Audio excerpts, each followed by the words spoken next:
Globalization affects many aspects of our daily life: technology, economy, culture, and communications.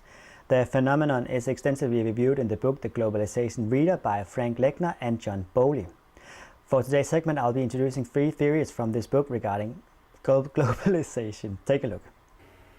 Globalization is often seen as global westernization led by multinational corporations, where people and goods can move freely. Globalization involves financial markets that expand throughout national borders and where the national identity merges with global identity. William Robertson says that globalization is war of global rich and powerful minority against the global poor, disposed and outcast majority. He has 9 theses. Number 1.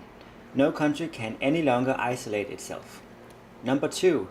Mutual reinforcing social, economic and political institutions. It includes the elimination of states' intervention in the economy in their territories.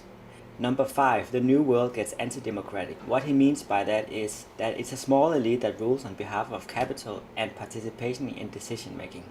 Number 6. The gap between rich and poor gets bigger. Number 7. Discrimination of women. And number 8. A crisis of civilization.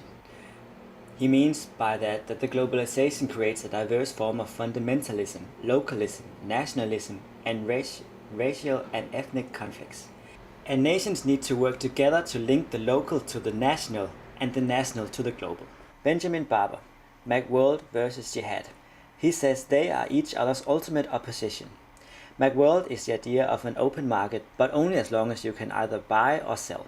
Jihad is about the defense of its own cultural specificity, but in practice it often turns into violence towards others. Macworld consists of 4 imperatives that make up the dynamics. The market imperative, that involves the free market. The resource imperative, that describes how all nations are somehow interdependent. The information technology imperative, that describes an open communication and communication flow. And last, the ecological imperative. We come here in Copenhagen because climate change poses a grave and growing danger. Jihad, on the other hand, is against every kind of interdependence. Jihad is about the defense of its own cultural specificity, but in practice it often turns into violence towards others, using violent means to exclude any divergent point of view. Jihad consists of all sorts of fundamentalist claim to an original, authentic, national or cultural identity based on ethnic or religious purity. Samuel P. Huntington. He says that the fundamental source of conflict in this new world will not be primarily ideological or primarily economic, it will be cultural.